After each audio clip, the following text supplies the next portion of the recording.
otro, por clamores más resonantes de sectores militares que están anticipando un golpe de Estado. En España se sabía de golpes, pero poco se sabía de democracia republicana. La Primera República duró menos de 2 años, entre febrero de 1873 y diciembre de 1874, y había quedado muy lejos en el tiempo. Y además había fracasado, a tal punto que terminó con un pronunciamiento militar del general Pavía, que dio marcha atrás con el único proyecto republicano que había tenido España y terminó instalando el régimen monárquico en manos de Alfonso XII. Así que decir república en España de los 30 significaba una idea no tan bien conceptuada, teniendo en cuenta que el único antecedente que tenían había salido mal. Asimismo, decir república o democracia en el contexto de los 30 también levantaba resquemores en buena parte de las sociedades europeas de entreguerras. Esto era así porque justamente entre el fin de la Primera Guerra Mundial en 1918 y el comienzo de la Segunda en 1939, los valores democráticos ya no representaban una idea de progreso. Pensamos que es el peor contexto posible para reconstruir una república. Europa no solo no se recupera rápido de las consecuencias de la Gran Guerra, sino que las tensiones latentes se potencian y generan un ambiente óptimo para la aparición de discursos violentos, antidemocráticos e intolerantes en las sociedades, que serán canalizados por la emergente ideología fascista. Primero en Italia, con Mussolini dirigiendo el partido fascista desde 1922, y luego Hitler en Alemania por la misma época al mando del partido nazi, serán los portavoces de estas nuevas ideas. Ideas que se basan en una fuerte crítica a la democracia, que está en decadencia, especialmente potenciada con la crisis de 1929, y que propone un nacionalismo extremo y excluyente, una actitud agresiva e imperial sobre otros países y una persecución ideológica y racial al interior de la sociedad. Este es el escenario que sacude a España entre los 20 y los 30. No por nada hubo 2 dictaduras tan poderosas como las de Primo de Rivera entre 1923 y 1930 y la de Franco entre 1939 y 1975. No es posible comprender su desarrollo sin tener presente este contexto de crisis democrática que acabamos de aludir. Pasamos a la otra imagen. Ya la dictadura de Primo de Rivera, personaje muy simpatizante de Mussolini y apoyado por la monarquía de Alfonso XIII, consideraba que solo en este tipo de régimen se podía solucionar las problemáticas de la sociedad. No solo no las resolvió, sino que las potenció. La libertad de expresión fue perseguida, se cerraron instituciones representativas, se avasalló a la sociedad. Cuando llegó a su fin, la dictadura de Primo de Rivera, caída por su propio peso y el creciente descontexto social, la sociedad buscó experimentar de nuevo con el proyecto republicano. La Segunda República Española inicia el 14 de abril del 31. Muchas esperanzas recaen sobre ella, tal vez demasiadas. Pero se trata de un experimento que, con todos los antecedentes locales y mundiales que acabamos de nombrar, también estaba condenada al fracaso. No logra resolver los conflictos sociales y también se llena de contradicciones. Tuvo una primera etapa entre 1931 y 1933 en que se avanzó con muchas políticas progresistas y en este marco la comunidad catalana había logrado que se aprobara su primer estatuto de autonomía en 1932, aunque con significativos remendos de Madrid. Ese camino abierto será transitado también por los vascos, que logran la aprobación de su estatuto, pero años más tarde, en 1936, cuando la democracia ya estaba defendiéndose del golpe fascista. A este primer promisorio periodo republicano le sigue un bienio de retroceso, de derechización del Estado, entre el año 33 y 35, cuando asumió la CEDA, la Confederación Española de Derechas Autónomas. En 1933, una contradictoria república permite que se funde libremente una asociación de corte fascista que será clave en el posterior régimen de Franco. liderada por José Antonio Primo de Rivera, hijo del dictador. La República la termina declarando ilegal en 1936, cuando ya es muy tarde. Desde 1936 y hasta 1939 nos encontramos con el último periodo republicano, el del Frente Popular, que pudo gobernar 5 meses en paz, y el resto fue un intento de supervivencia en medio de la guerra. No alcanzó a organizar la defensa democrática y no pudo desbaratar a tiempo la conspiración militar en su contra. Entre el 17 y el 19 de julio, varios generales se rebelan y comienza el golpe, pensado para ser fulminante y efectivo. Sin embargo, no se esperaba la reacción popular, que los hace empantanarse durante 3 años. Y aquí congelamos brevemente el escenario para movernos y mirar a quienes serán nuestros protagonistas de hoy. Tenemos que preguntarnos cómo los vascos y los catalanes llegaron a la década del 30, cómo los interpela ese presente fatídico y cómo se comprometen con la democracia. Si comenzamos por los catalanes, podemos observar una historia en que en varias ocasiones debieron defender su identidad. Momentos clave como la Guerra de los Segadores en junio de 1640 o la Diada el 11 de septiembre de 1714 son ejemplos duraderos de esta defensa identitaria. Especialmente tras la Diada, los catalanes sufrieron la prohibición de su lengua y de su cultura, sufrieron también una gran persecución y, sin embargo, la lengua pervivió en el ámbito familiar y clandestino, hasta que en el siglo XIX el romanticismo catalán, la Renaixença, reactivó públicamente la demanda de recuperación identitaria. Inicia el siglo XX con un pujante catalanismo político que los lleva a posicionarse ante cualquier tipo de avasallamiento a sus costumbres y a su lengua. Teniendo una fuerte concentración, una tradición de ideologías de izquierda, los trabajadores catalanes agrupados en ellas logran estar activos incluso en las dictaduras de Primo de Rivera y de Franco. Pasamos a la siguiente imagen. Llegan los catalanes al 30 con gran expectativa por la nueva república y verán sancionado su ansiado estatuto en el 32, no sin conflicto por las correcciones que impone Madrid, pero con un Francesc Macià laureado por su gestión. Ya llegando a los sucesos de 1936, nos encontramos con Luis Companys, presidente de la Cataluña moderna y reivindicador de una república catalana. Si miramos a los vascos, también encontramos una historia de resistencia. A fines del siglo XIX, el nacionalismo vasco se forma con Sabino Arana en Bilbao, dejando las bases de la defensa identitaria de la mano de la cultura, de los símbolos y de la lengua. En 1895 se funda el Partido Nacionalista Vasco, que canaliza esta misión de construcción y defensa política de la comunidad. Para 1930 aparece la Acción Nacionalista Vasca, paralelamente a Acción Catalana y Acción Republicana de Cataluña. Para 1932 se establece la Berrieguna para celebrar la patria vasca. Logran aprobar su estatuto el 1 de octubre de 1936 en medio de la guerra civil, y el 19 de ese mes se aprueba su mayor símbolo, la Ikurriña. El primer presidente, el lehendakari del País Vasco, que es José Antonio Aguirre, otro reivindicador de los valores vascos. Visto así, ambas comunidades compartían algunas cuestiones, pero los lazos parecían haberse quedado allí.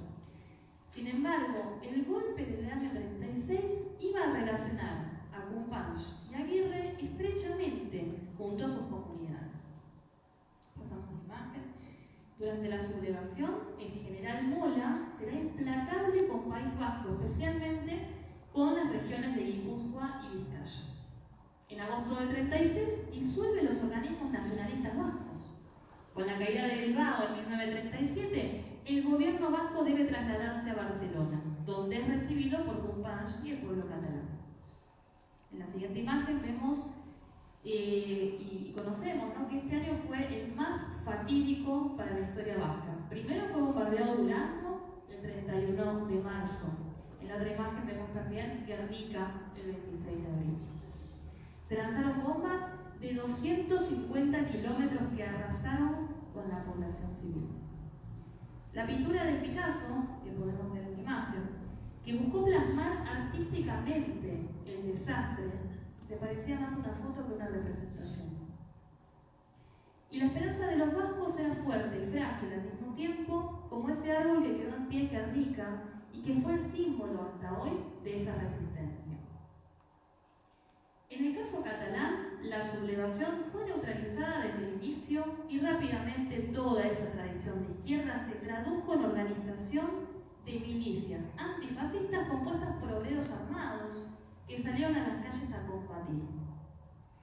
La resistencia fue tal que Barcelona, para ser neutralizada, recibió 13 bombardeos desde enero del año 38. Para abril ya se había derogado el Estatuto de Autonomía, al igual que se abolía la Generalitat de Cataluña. Nosotros, que desde nuestro presente visitamos la historia ocurrida más de 80 años atrás, sabemos cómo termina la historia. Sabemos que finalmente, después de una prolongada guerra civil, que en realidad fue internacional por la participación también de la aviación alemana e italiana apoyando justamente al bando nacional y el voluntarismo de las brigadas internacionales ayudando al bando republicano, tenemos que pensar que fue un resultado muy tremendo porque fue la abolición directamente de la República y la llegada de una dictadura larguísima.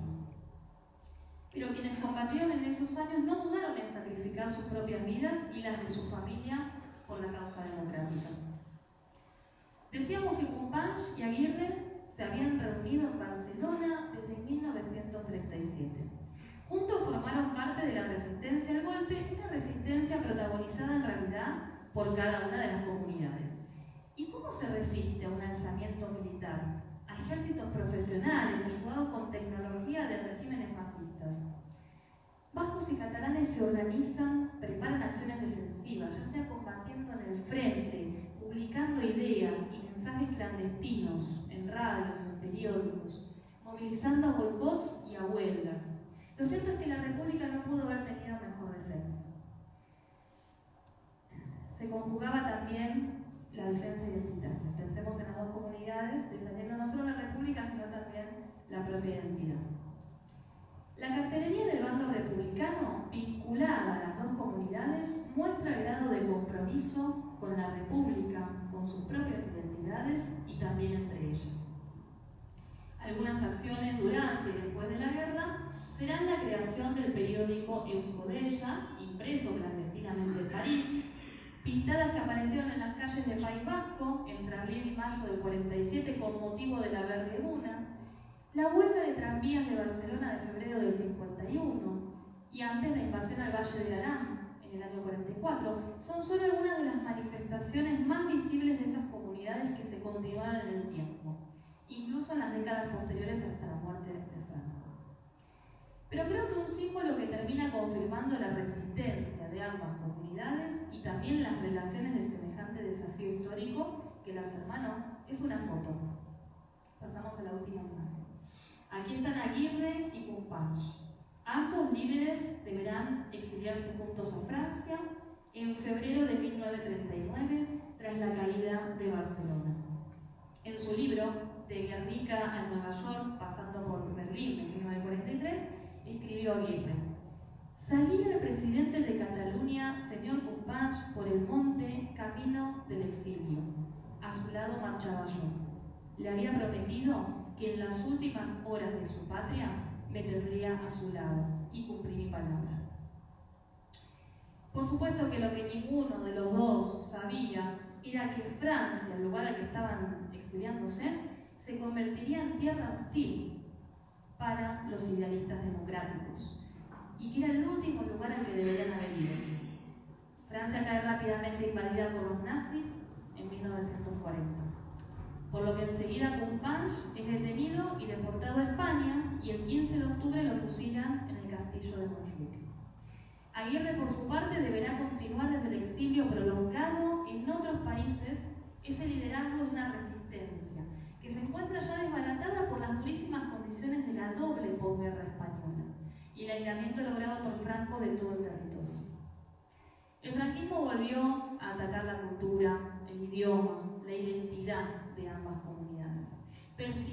y censuró y eliminó personas. Sin embargo, las bombas no detonaron los ideales democráticos e identitarios de ambas comunidades. Muy por el contrario, las duras condiciones del exilio forzoso de muchos miembros de ambas comunidades demuestran que la resistencia continuó, trascendiendo la frontera espacial y temporal. Los vascos la llaman república y los catalanes república. Palabras que no quedaron estancadas en afiches de hace más de 80 años para que las ignoremos, sino para que las traigamos del exilio, del olvido, del tiempo, junto a esa foto del presidente y del Lehendakari sonriendo en medio de la tormenta. Muchas gracias.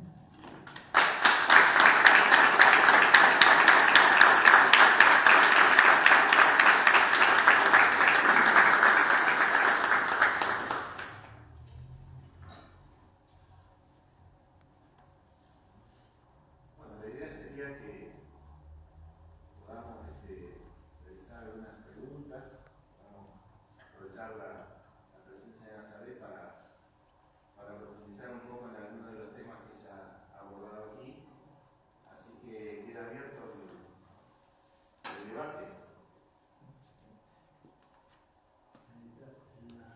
El tema de la independencia de los últimos años. Sí. Sí.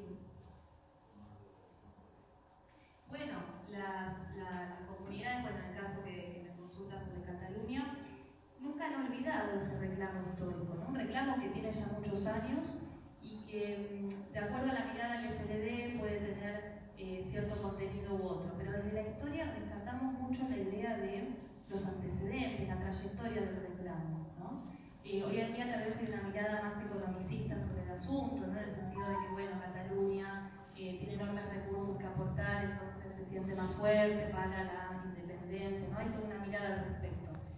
Pero si uno mira la historia, encuentra hechos que son más culturales, más políticos y que tienen una trayectoria un poco más larga que esa mirada más del presente, ¿no? Yo recién citaba, por ejemplo, hechos como los de 1640, 1714, ¿no? Bueno, dentro de poquito se va a celebrar otra vez la Diada, a conmemorar. Y ahí se muestra esta idea de resistencia que es mucho más, digamos, antecede mucho más en el tiempo. Los sucesos de los últimos tiempos también tienen esa mirada, ¿no? De que hay que rastrear, ¿no? Desde dónde se posiciona Cataluña, tal vez en cierto momento histórico, para exigir y para reclamar este asunto, ¿no? Lo cierto es que la década del 30 ha congelado las comunidades. Yo siempre miro mucho para atrás por ser historiadora, tengo esa cuestión. Por lo tanto, yo encuentro en los 30, ¿no? Cómo esas expectativas de la República se ven truncadas, ¿no? Esos estatutos que se crean para catalanes y vascos quedan truncados. Y en los 70, cuando ya la transición democrática muy prometedora aparentemente va a realizar estos proyectos truncados, también hay dificultades. Por ejemplo, los nuevos estatutos en los 70 tienen una cláusula, que es el artículo 155, ¿no? En la Constitución, que impide una autonomía total o del tipo como la había planteado Cataluña en los últimos tiempos, ¿no? Está interesante poder ver ese juego, esas relaciones institucionales o con las autoridades centrales y las locales. La verdad que es complejo, ¿no? Es un asunto que se puede ver de diferentes puntos. Yo siempre lo rastreo históricamente y me muevo más hacia el pasado para entender el detonante, ¿no? Para entender ese momento. Pero la verdad que puede haber varias formas de pensarlo, ¿no? No claudicado, tendencia no claudicado. Bueno, no, y por ejemplo en el año 34 el presidente Companys plantea algo muy parecido a lo que pasa después en el 2017, porque plantea la creación de un Estado republicano catalán que no prospera, de hecho lo meten preso Companys y a la Generalitat, algo del 34, ¿no? Y ahí, bueno, lo que planteaba Companys en ese entonces era un Estado catalán, republicano, dentro de una federación española, ¿no? Hay muchos proyectos de esos. Maciá también, años antes, también había propuesto algo similar. Pero bueno, está bueno hacer el rastreo histórico, ¿no? Porque nos va llevando a un presente que bueno, que tiene esto para analizar también, ¿no? No sé si respondí, pero un poquito era muy amable. Una consulta. Sí. Obviamente conozco un poco de la historia específicamente, pero me interesa, en este caso, me interesa saber por qué no se llega a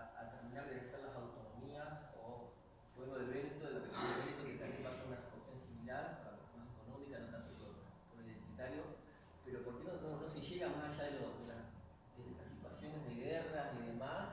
Y también si hay alguna sanación respecto a por qué mirar hacia atrás, y hay cosas que no se plantean, como si en algunas cuestiones de la sociedad argentina sí se lo planteó con la dictadura, ¿no? Sí, muy interesante también la pregunta.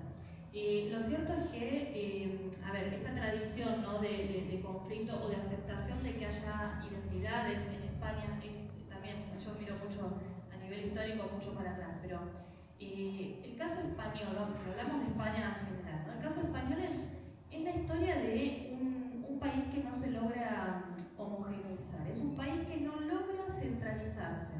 Cuando en la Europa moderna la centralización está en boga, y lo vemos en Francia, ¿no?, donde por ejemplo se impone el idioma francés de París, ¿no?, que elimina los otros idiomas que había, el lemosín, el provenzal, todas las que había, ahí se logra una centralización exitosa. Pero para el caso español nunca logró una centralización, y siempre está en la mente de los gobiernos españoles que esto se logra, aunque sea artificialmente, ¿no? El caso, por supuesto, más extremo es el de Franco, ¿no?, en donde lo intenta por la fuerza y elimina los lenguajes, los idiomas, ¿no?, de las comunidades.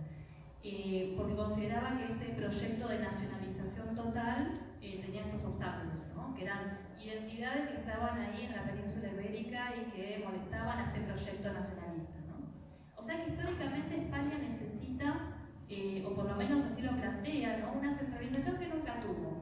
En parte por su propio desarrollo histórico, pero también por la fuerza que tenían estas comunidades, que ya las vemos, digamos, si nos vamos muy atrás, ya las vemos en la Edad Media, empezando a fortalecerse, a proyectarse, obviamente sin pecar de anacronismo, porque no hablamos ahí de países, ni de naciones, ni nada, pero sí elementos culturales que después vos las ves construir, ¿no?, una identidad propia. Entonces es un poco ese juego.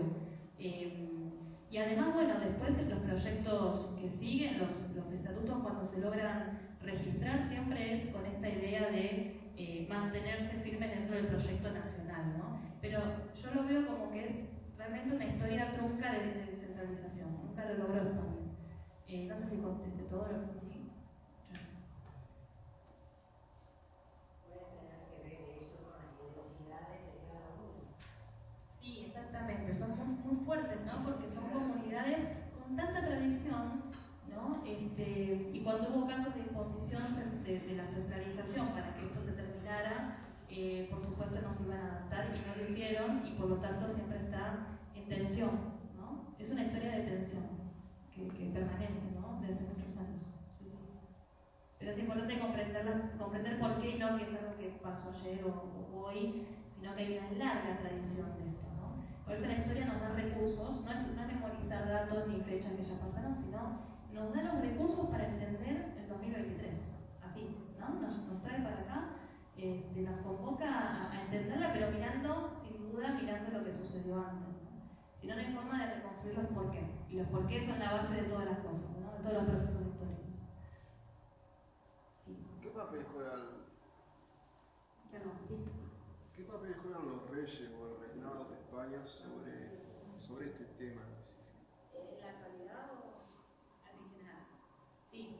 Bueno, está muy bien, porque las monarquías generalmente no aceptaron a estas comunidades. De hecho, en la modernidad vemos, porque trabajo mucho el caso catalán, lo puedo ejemplificar en el sentido de que, por ejemplo, en 1640, el conde duque de Olivares, que era el valido del rey Felipe, intenta un proyecto que se llamó Unión de Armas en 1626, en el cual todas las partes del imperio tenían que aportar, en ese caso, soldados para hacer un ejército regular. Pero eso violaba constituciones internas, en el caso catalán, que eran feudales, eran de la época de la Edad Media, y en la modernidad, cuando se les exige esto, hay de todo. En País Vasco pasa algo similar en el siglo XIX, cuando también se las obliga a incorporarse, ¿sí?, a este proyecto centralizador. También choca con sus libertades particulares, o sea que las monarquías en ningún caso aceptan este tipo de identidades particulares. En todo caso siempre las han o atacado o coartado, o cuando se les da la oportunidad siempre hay limitaciones, ¿no? Pero tiene que ver con esto que decíamos, que lo vinculamos con otra pregunta, ¿no? Esto de los proyectos nacionales, bueno, en el caso español se nota mucho que no se ha logrado, ¿no? No es lo mismo en Francia y no es lo mismo en otros lugares.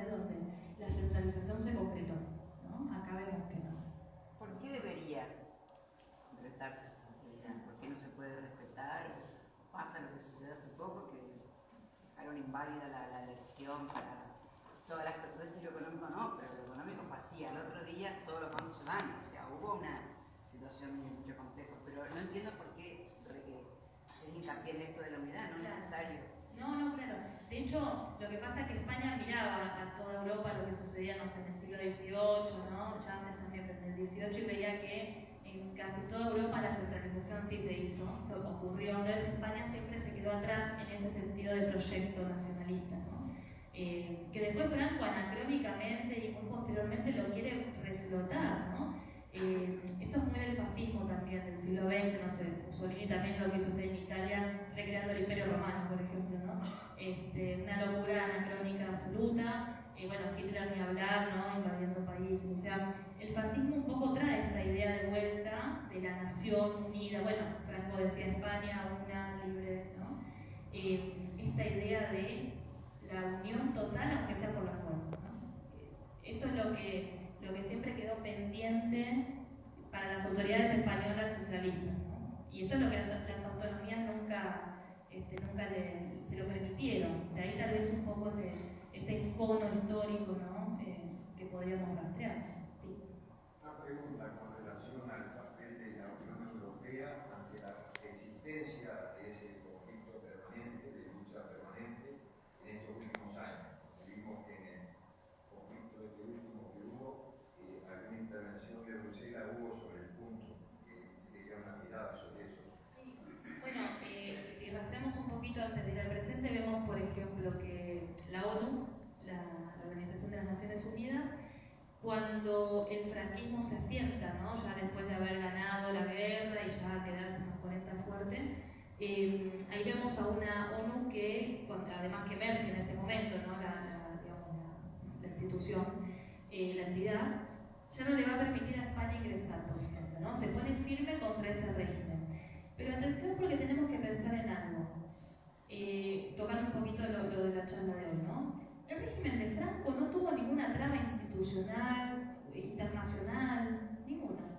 Además de no poder pertenecer tal vez a la ONU, después pudo, o sea, a la OTAN no podía ingresar tampoco, después con la transición se logra, pero Franco, parte del aislamiento de España, ¿no?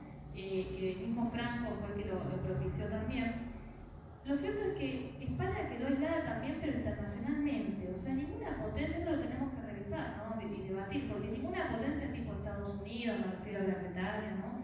Después Francia, a ninguna le preocupó España después de la Segunda Guerra Mundial. De hecho, Eisenhower viaja, ¿no? Conoce a Franco en el 55, se instalan bombas estadounidenses que casi detonan toda España